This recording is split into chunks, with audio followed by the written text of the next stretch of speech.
मुझे जो अल्प समय दिया गया है उसमें मुझे 2 सवालों के बारे में विचार करना है। पहला, मुझे बौद्ध धम्म क्यों प्रिय है, और दूसरा, वर्तमान स्थितियों में वह दुनिया के लिए कैसे उपयोगी साबित हो सकता है। अन्य सभी धर्म ईश्वर, आत्मा, मृत्यु के बाद की स्थिति आदि बातों की खोज करते हैं, जबकि बौद्ध धम्म में इन तीनों तत्वों पर एक साथ विचार किया गया है। अन्य धर्मों में इस प्रकार की बात दिखाई नहीं देती। यह धम्म प्रज्ञा यानी कि अंधविश्वास और अलौकिक घटनाओं के विरुद्ध आकलन शक्ति की सीख देता है, करुणा की सीख देता है और समता की सीख देता है।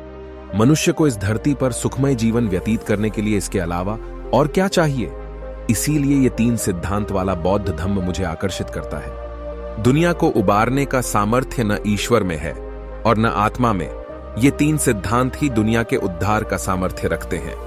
एक और बात यह है कि दुनिया के खासकर दक्षिण पूर्व एशियाई देशों के संदर्भ में विशेष रूप में आकृष्ट करने वाली साबित हो सकती है। फिलहाल दुनिया कार्ल मार्क्स और उसके पैदा किए साम्यवाद के तूफान में फंसी है। यह बेहद गंभीर चुनौती है। सभी देशों की धार्मिक व्यवस्था की बुनियाद इसके कारण हिली हुई है। इसकी वजह यह है कि मार्क्सवाद और साम्यवाद नास्तिक बातों से जुड़ा है। आज की धार्मिक व्यवस्था को इसने जो ठेस पहुंचाई है उसे समझना बहुत मुश्किल नहीं है। आज की धर्म व्यवस्था नास्तिक रचना से अलग नहीं है, फिर भी इसी प्रणाली के सहारे हर नास्तिक बात टिकी हुई है।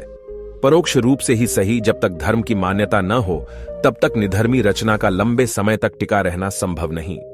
दक्षिण पूर्व एशिया के बौद्ध राष्ट्रों की मानसिकता का साम्यवाद की तरफ झुकाव हुआ है।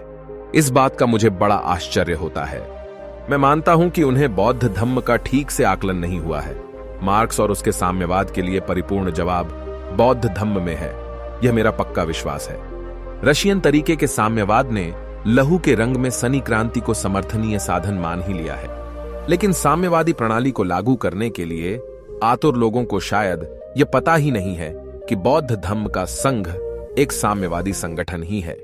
इसमें निजी संपत्ति का कोई स्थान नहीं, और खास बात यह कि यह परिवर्तन हिंसा की उपज नहीं है, मानसिक भी नहीं है।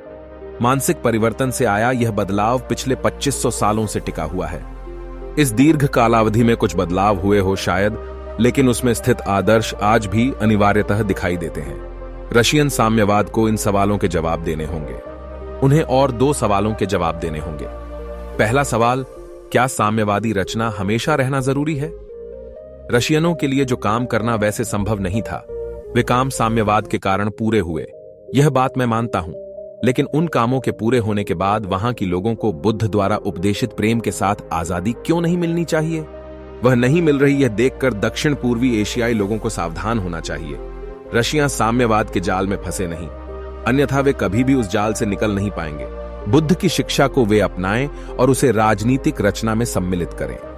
दरिद्रता पहले भी थी और आगे भी रहेगी, इसलिए दरिद्रता की वजह को आगे कर मानव की आजादी की बलि चढ़ाना सही नहीं होगा। दुर्भाग्य की बात यह है कि बुद्ध की शिक्षा का सही अर्थ लगाना या उसके आकलन होने की बात अब तक ठीक तरह से हुई ही नहीं है। उनके सिद्धांत और सामाजिक पुनर्रचना के बारे में गलतफहमियां फैली हैं। बौद्ध धम्म एक सामाजिक सिद्धांत प्रणाली है। इसका पता सबको चलने के बाद ही उसका पुनरुत्थान शाश्वत साबित होगा, क्योंकि सबको आकर्षित करने वाली या प्रभावित करने वाली कोई महानता इस धम्म में है। यह बात तब पूरी दुनिया को पता रहेगी